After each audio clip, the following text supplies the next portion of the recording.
In this section of our conversation with Dr. Pratt, he will be discussing the consumers of valuation services and how appraisers and analysts can meet their needs, also significant case law impacting the valuation profession, and he distinguishes between the valuation profession and the valuation industry. Who would you recognize as some of the individuals in the profession that were really instrumental in setting a solid foundation for where we are today? Well, one comes to mind in the early days, and he's still practicing, is Mark Lee. Mm-hmm. And he, in the 1960s, I read several of his articles that were published in magazines like Trusts in the States and so forth. Mm-hmm. And I recognized that was a really solid article. That was before my first book. In fact, it was in the 1960s, I think, and it was either in the 60s or 70s, and he's still practicing. Mm-hmm. And of course, Jay Fishman, who Jay and I are the only two lifetime members of the Business Valuation Committee mm-hmm. of the American Society of Appraisers, and of course, Roger Grabowski has come to the fore recently, mm-hmm. and he's a great thinker yes. and a great researcher. And Jim Hitchner has also come to the fore mm-hmm. recently, and he's a very solid guy. Mm-hmm. And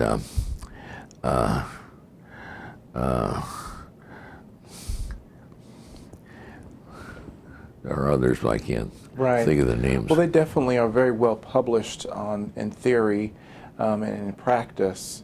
Another name that comes to mind is Mel Abraham. Yeah, he's brilliant. Yeah.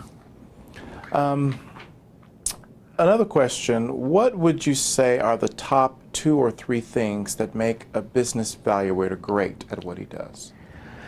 Well, the top thing is to be a good communicator, in both on the stand and in writing.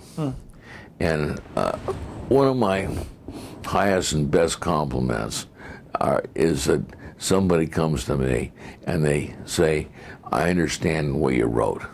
You're understandable in your writing." And I try to make that a criterion mm-hmm. of my writing, that it's understandable. Mm-hmm. And so when you're on the stand, no matter how right you are, if your audience doesn't understand what you're saying, it doesn't do any good. Mm-hmm. There are ways to get training in that too. Yeah, but some people are untrainable. Mm-hmm. How many business owners never seem to think about valuing their business until their partner is passed away or they're getting divorced. How can valuators work with business owners early on in their business formation process to help them understand value, what it is, how it grows, and how to build it? Well, that's been a source of great frustration for me. The statement is very true that very few business valuers pay attention to the question until the need arises.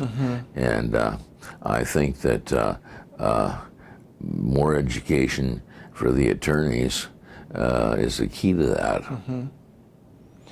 It seems like you would put that before, especially the opportunity that many valuation analysts have with their clients, existing clients, on a specific matter, that as an ongoing relationship with them, they would help them understand that. Yeah. And then you say you're frustrated about it, but how can an appraiser help their clients do that? The financial advisors have grown to about 50,000, and they don't understand business valuation, which seems to me like they should at least understand the rudiments of business valuation. And they don't. You know, Yeah. they don't have the interest in it either. Yeah.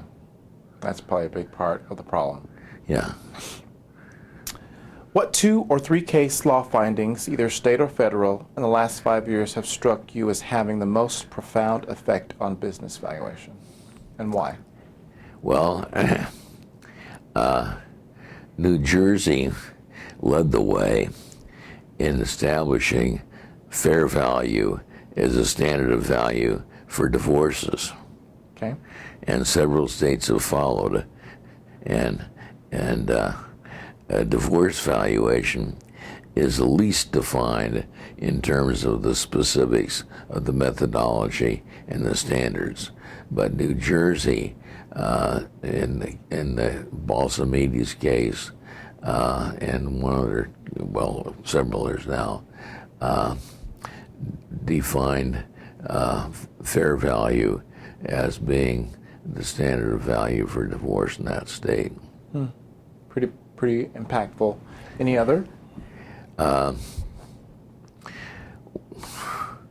Well, Delaware decisions always have an impact because most companies are, more companies are headquartered in Delaware than anyplace else, and the Delaware Chancery Court, Delaware Court of Chancery, as it's properly called, has an impact on business appraisers, and I think that they have the most sophisticated judges on that court of any court, including the tax court. But I still don't agree with all their positions. In fact, they want to put a control premium on publicly traded companies because they're minority interests, and we're coming around to the position that the publicly traded companies are selling pretty close to a control value. Otherwise, they'd be taken over. And so the Delaware court hasn't come to that realization yet, but I think it should, and I think it will. How can business valuators best work with business brokers? Well, we're working with one right now where we're doing a valuation of every company that he lists, and we've got a set script of things that we investigate, and he is on the scene and does the investigation for us. Okay. And he sends us then the information, and we do a evaluation for everyone that he lists, and I think that'd be a good idea for a lot of business brokers. What are some of the things that you do in that process that are useful? Oh, we do most of what we do in a normal valuation. We don't always follow to the T the uniform standards of professional appraisal practice. We usually look at the fundamentals of the business and the outlook, and we ask for a projection, and most business owners don't have projections, and then our forcing them to make projections is useful to them. Is there a role in undergraduate and graduate? We asked that. We talked about education quite significantly. But the role for business valuation in undergraduate and graduate education programs? Yes, I think that more schools should offer a course in business valuation. As a matter of fact, most business students that I talk to don't have a clue that there is even a profession of business valuation. And even here in Portland, where Portland State does offer a course in business valuation, most students at Portland State don't have a clue that that's a career path. And I think that at some point in every BV, every business curriculum, it should be pointed out that there's a real profession out there in business evaluation. A thriving profession, not an industry. Yeah, not an industry. Why the difference? Well, an industry is something that doesn't have professional standards or vetting or credentials. A profession is one that has all three. Very good distinction. How might BV consultants better engage with universities and better attract interested students to the verge to get into the field? Well, in my case, I go down to Portland State and lecture to classes every once in a while. They're, as I say, they're mostly surprised to find out this is a career in business evaluation. And we have recruited interns largely from that process. How can we better attract interested students to get into this field? Well, through my lectures at Portland State, I attracted a lot of interns, and we use interns here a lot. And so the interns usually, over 50% of the time, the interns turn into full-time appraisers. Just simply by doing public service to your local universities, letting them know the opportunities there. Yeah. That's not too difficult. Yeah. Or a lot of time. Yeah. That's a good one. The volatility in the markets have been lowering betas. How should this be handled? Well, I don't know how the volatility in the markets can lower betas, but I have a skeptical view of the betas. Okay. Because we use them, and we have to use them because everybody does,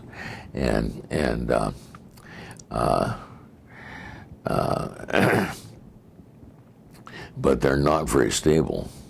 An array of betas in the same company as an array of betas the following year doesn't have much correlation. And betas are very poor predictors of future performance. But they're the most popular measure that's out there. But I think that total beta is a good measure, but not the way Peter Butler interprets it. So one of the critical aspects for valuers is their written report, their reports. And there's a lot of diverging quality in how reports are written. What can be done to help valuers and appraisers to improve the quality of their reports? Oh boy. To begin with, the quality of an appraiser is that he has to be a good communicator. He can be a wonderful appraiser, but if he's not a good communicator in writing and on a witness stand, his conclusion is not going to be worth anything. But I took a lot of journalism in my case in grade school and high school. I was editor of the high school paper. I was on the publications board at the University of Washington, and because I was interested in journalism, but not very many people have that background or capability. And I don't know how you teach people to write well. But there are some opportunities for people to have the reports reviewed.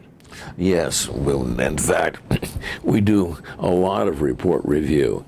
That's one of our big business segments, and we charge $5,000 for the first report on a company, and $2,500 for each additional report on a company. That's a flat fee, and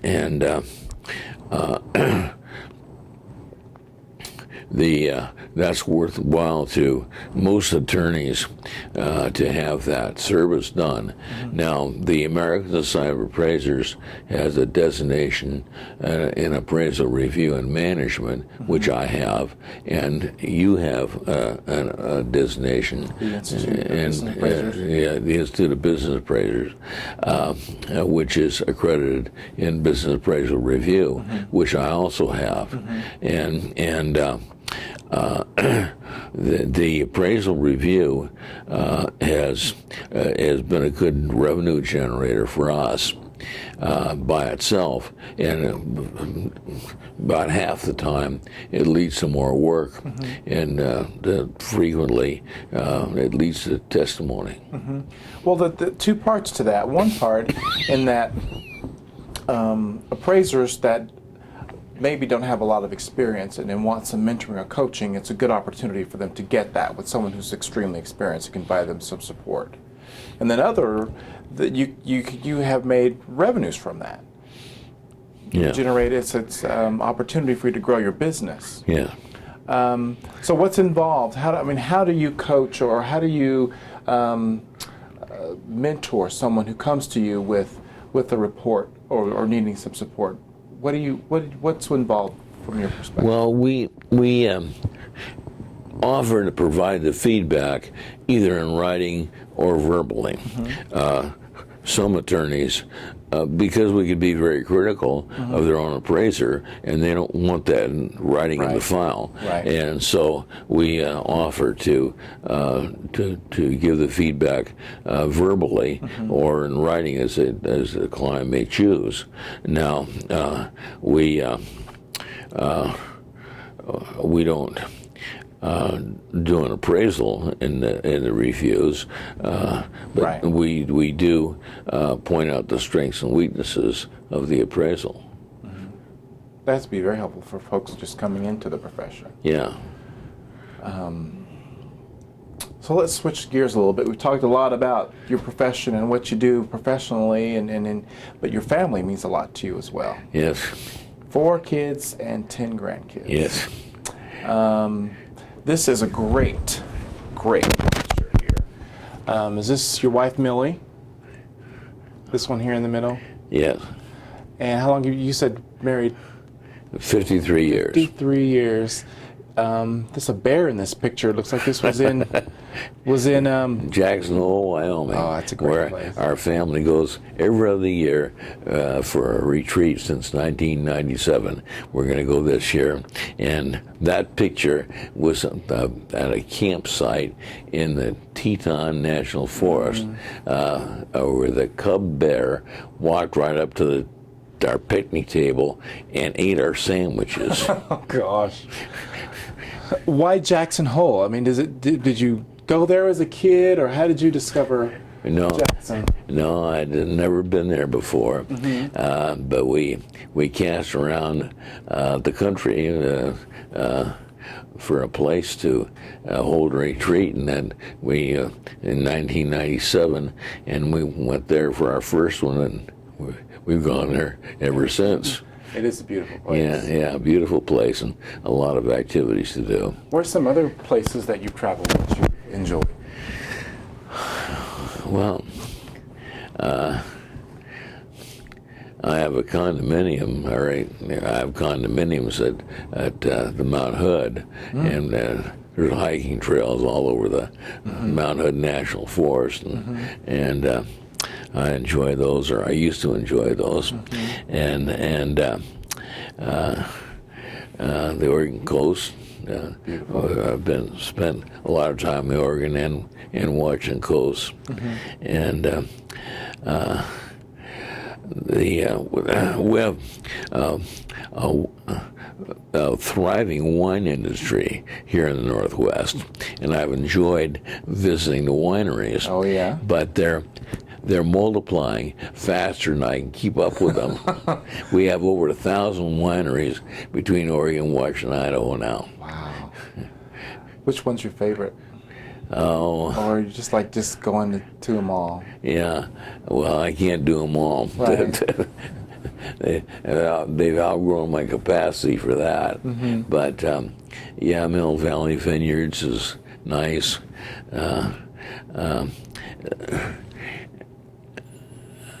There's Maryhill Vineyards is nice, and there's a lot of good ones. So how did you fall in love with wine? I mean, obviously, other than it tastes really great, and it's just a good thing to have. But how did you get into wine?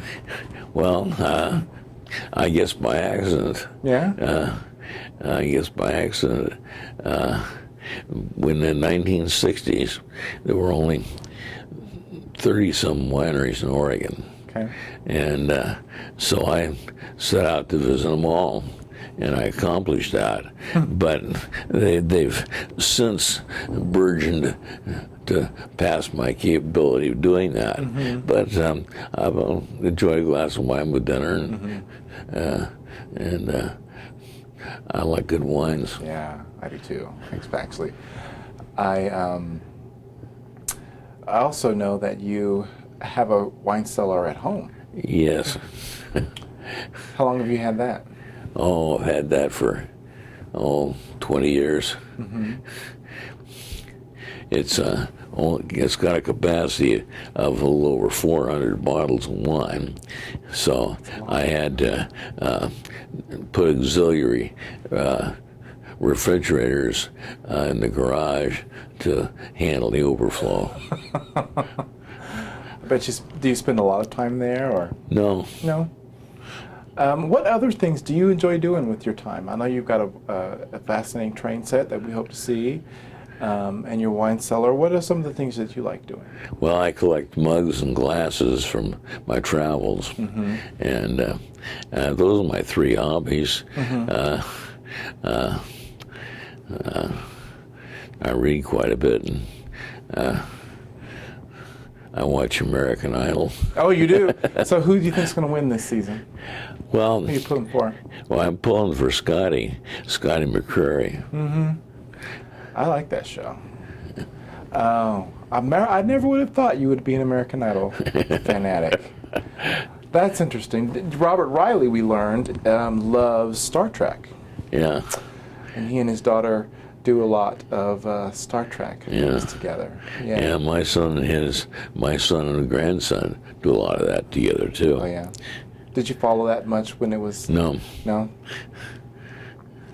When you were a kid, what was your favorite thing to do? Fish, hike, read, study?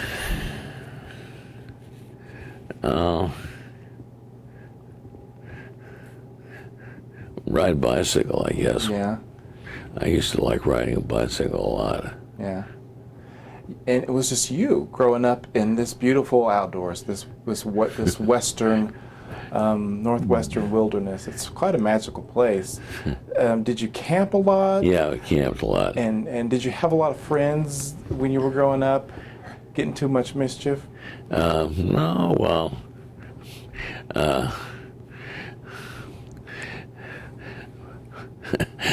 my friends that got me in the most mischief have since died. What kinds of things? What's your most memorable thing in the summer or when you were growing up out here? Well, I used to ride a motorcycle with one of my young friends, and like I say, I used to ride a bicycle a lot. Yeah. A lot of people may have a misperception about Portland.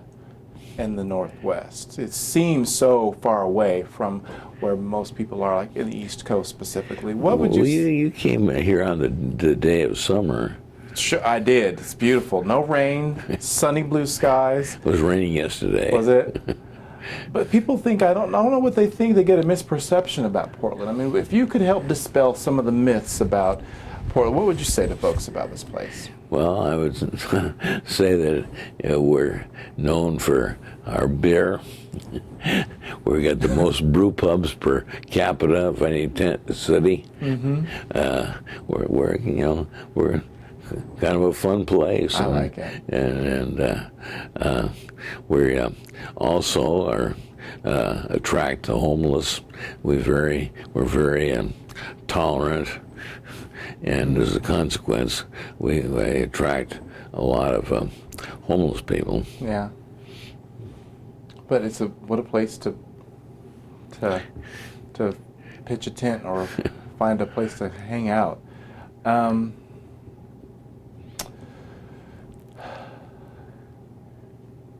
Anything else you'd like to share with us? Not that covered a lot. Not that I can think of now. I have a question now I'm thinking about it. The NACVA, this organization out in Utah, got started back in the 90s by Parnell Black and Bob Green. Yeah. Tell us about how you feel that organization helped make a lot of opportunity for folks in the profession. Well, Parnell's a constant marketer, and that in itself attracted a lot of people that never knew about business valuation before into the profession. And he required them to be CPAs. And that's relaxed now, but he first required them to be CPAs, and certainly accounting is a part of business valuation. It's not certainly all of business valuation. In fact, there's nothing in the basic accounting curriculum to teach anybody anything about business valuation. Right. But you've filled in the holes with your curriculum, mm-hmm. And so I think that Parnell's marketing of the profession has contributed a lot to the growth of the profession. Mm-hmm. You've received in '97 an award from the NACVA, Magna Cum Laude Award. Yeah. And actually it was on May 12th, 1997, almost 20 years to the day that we're here with you now. Well, that time goes by so quickly. It does. I remember that like it was yesterday. Yeah, time goes by. It's over here someplace. You've got a number of awards from various industry organizations, the Institute of Certified Business Counselors, the American Society of Appraisers, the Institute of Business Appraisers, very, very much recognized by the industry for your contributions. Wonderful office. You also back here on your credentials are the books that you've published, and you're still continuing to publish. Yeah. Any other projects on the horizon, things that you're planning to do or take on? Well, I'm looking for somebody to come in and take over from me. Not that I'm going to retire, mm-hmm. but I want to back off from running the business. Mm-hmm. So that'd be the major thing. Right. What will you do once you sort of take a less active role in your practice? Well, what do you want to do? I don't know. I'll play with my trains more. Nice. Spend time with Millie. How's she? Well, she's fine. Yeah. Do you, other than your summer travel that you have coming up, and you're still lecturing even?